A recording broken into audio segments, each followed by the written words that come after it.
What is up, people of the internet? It is me, Real American, back in with a new video, and I hope everyone is having a great day. I'm certainly having a great day myself, and before I get into it, don't forget to like, subscribe, share with your friends, and of course, join the channel today. Again, these are all great ways to support the daily content, but enough of the promotional stuff, let's get into it because we have to talk about how Trump won the election. And I know we don't have 100% results yet because you got states like California and Oregon not knowing what the hell they're doing, but I would argue we have 99.9% of the results. That's more than enough to tell us what actually happened and how Trump won this election. And I would argue of Trump's campaigns, 2016, 2020, and 2024, this was by far the most unique coalition.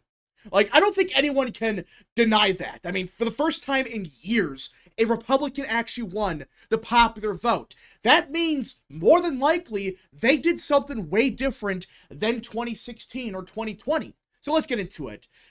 Brian Elijah, a 31-year-old small business owner from Belton, Texas, was not surprised that a growing number of Latino men in his generation voted for Trump for president this year. Elijah had voted for Republicans in 2016 and 2020. Elijah's rationale was simple. He said he was benefited from Trump's economic policies, especially tax cuts. I'm a blue-collar worker, Elijah said, so tax breaks for small businesses are ideal for what I do. For Deshaun Galashaw, a consultant in Fairfax, Virginia, a vote for Trump was rooted in what he saw as Democrats' rhetoric not matching their actions. It's been a very long time since the Democrats ever kept their promises to what they're going to do for the minority communities.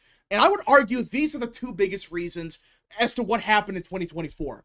The economy just got so shit that a bunch of voters that did not like Trump, they realized, oh yeah, I may not like Trump, but at least his economic policies worked. It actually did something worthwhile. And the second reason is the Democrat Party for years has been promising everything to the world to certain voters, and for years they've done nothing. All they've done is take their votes and say, okay, bye-bye, see you in 4 years. And they might do something here and there, but they ignore these people.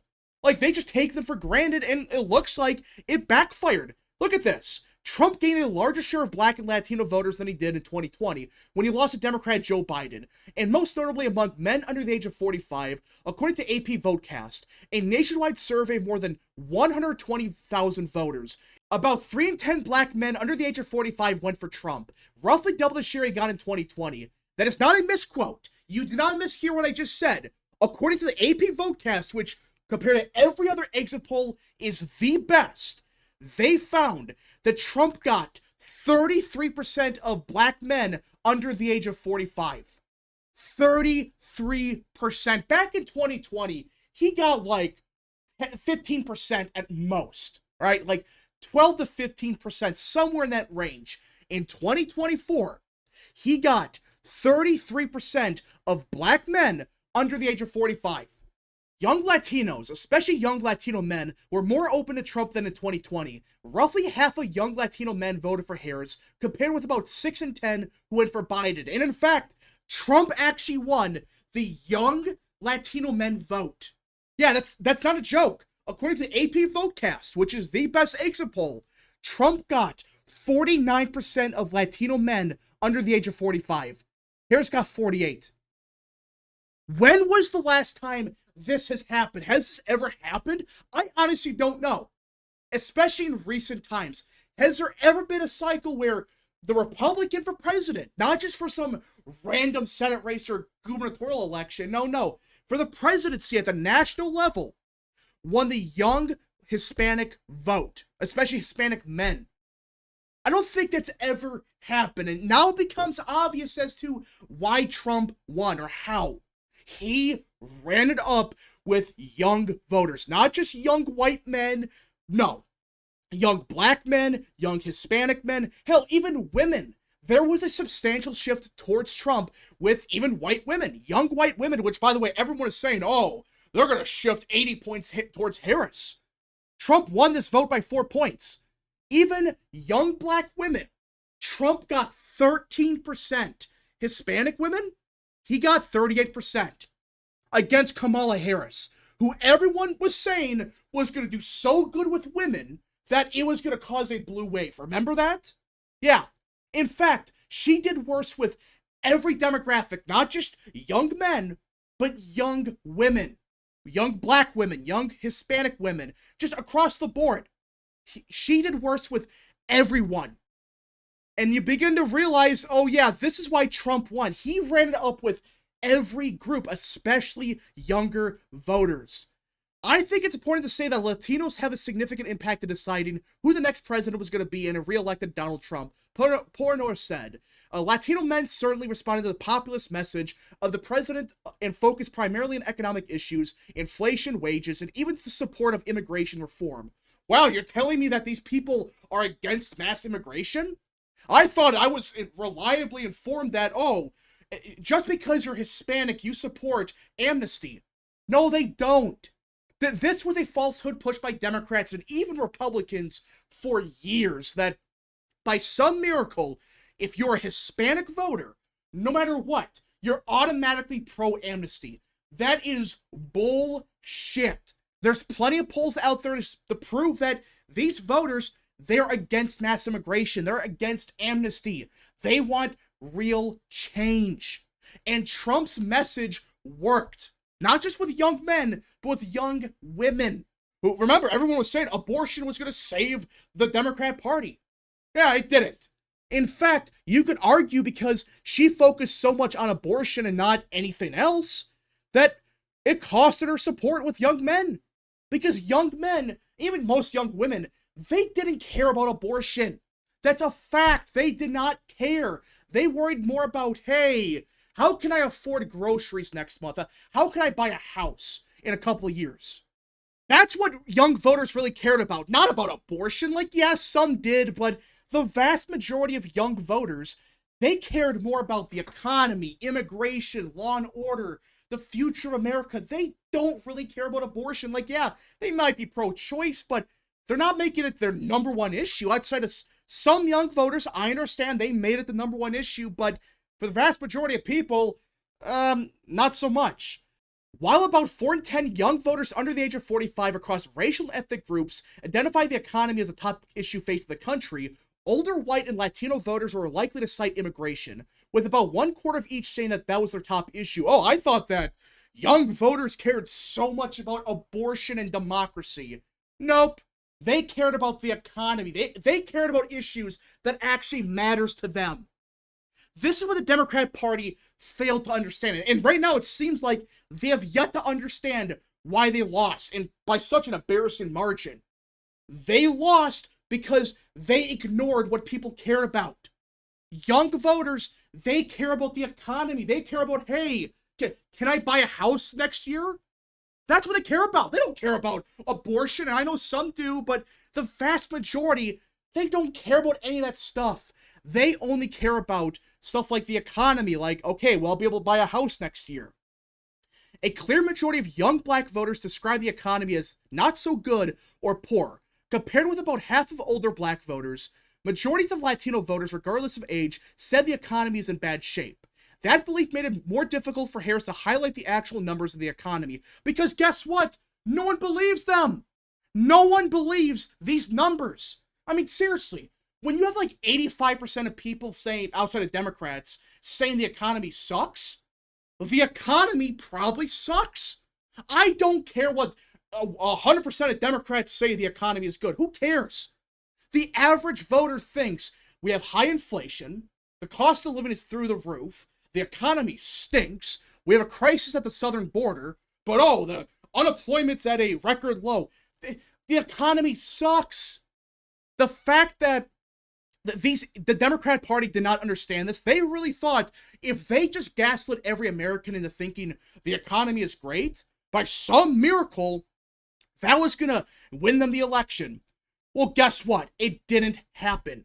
This is the first time Alexis, a 20-year-old college student from Brownville, Texas, voted in the presidential election. The economy and immigration are the issues that drove him to vote for Trump, he said. Everything just got a lot more expensive than it once was for me, he said. Gas, grocery shopping, even as a college student, everything has gone up in price, and that is a big concern for me, and other issues like immigration.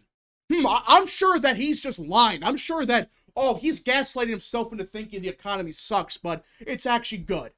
No, it's not. The economy stinks. people don't believe what the government's saying right now. They don't believe the Democrat Party. They believe it stinks. They believe everything's becoming unaffordable. You can't afford anything anymore. Under the Trump presidency, more opportunities were abound. I was not very fond of President Trump because of his rhetoric in 2016, but I look aside from that and how we were living in 2018, 2019. I just felt that we lived in a good life no matter what the media was saying, and that's why I started supporting him after that. Yeah, there are a ton of people that they have the exact same thought process. They don't like Trump personally. They think he's an asshole, he's a jackass, whatever you want to call him. But damn it, he's right. He's effective. He knows what he's doing. It's clear. 4 years of Trump versus 4 years of Biden. It is clear. These voters, they trust Trump. They may not like him. Like this voter said, he does not like Trump. He's not fond of his rhetoric. But damn it, he's effective. He's good on the issues. He understands how to fix his country. There are so many people, especially younger voters, that's probably why they back Trump. They don't like Trump personally, but he actually knows what he's doing. It's clear he understands what people are going through. He's actually talking about the issues that matter, not about abortion or threats to democracy like Harris was talking about 24/7. No, he was talking about how he's going to bring down inflation, how he's going to fix the economy, secure the southern border, clean up our cities. He actually talked about that. Did Harris talk about any of that ever? I don't think she even released an actual platform. I don't believe she did. She might have released a tiny statement that explains, we are gonna reduce inflation. Okay, how? We're gonna reduce inflation. You're not giving an answer. I think that's the only time Harris talked about any policy. Some shitty statements and these scripted interviews that were awful, and it was clear they were fake, yet she still screwed it up. That's why young voters, they broke for Trump. They realized he was real. He was honest. He said he's going to fix the economy. And he's going to probably do so because he has 4 years as president. He has a record. And everyone, in hindsight, realized, damn it, I never liked Trump back then. And I probably still don't. But at least I could afford everything. At least I could afford food. At least I could buy a house. Now I can barely afford anything. Now, we just got to see how these trends continue after Trump, because this is a big question a lot of people are having. Was this just a Trump thing, where he was able to build up this brand new multiracial coalition of young men? All right, that became a big part of his coalition. Young, multiracial men. It doesn't matter if you were Hispanic, African American, white, it doesn't matter. You are a part of this coalition. I believe if the Republican Party is smart, they have a gold mine here, because it is clear that these voters are trending away from the Democrat Party. And if Trump is very successful, you may see a lot more people realize, oh, wait a minute, I was wrong. I still don't like him, but you know what? He actually said he was going to fix the economy, and he did. But let's be honest, it all comes down to what the Republican Party does. If they're smart, they double down on this coalition and try to build it even more, expand the coalition, and get more young Black and Latino men, and then go after younger women. Build up this coalition, because if the Republican Party actually builds up this multiracial working class coalition, they're unstoppable. At that point, the Democrat Party, funny enough, would be the party of old, white, college-educated boomers in the suburbs. That's it. That would be their entire coalition at that point. That's why the Republican Party, they have to take this seriously. They got to realize, oh crap, there's something happening here with younger voters. Target them. Get them to switch parties. Make them vote Republican. Convince them why the Democrat Party sucks. Anyways, folks, thank you so much for watching. If you guys did enjoy this video, smash the like button down below. Subscribe, share with your friends, hit that little bell, and of course, join the channel today. Godspeed to all of you.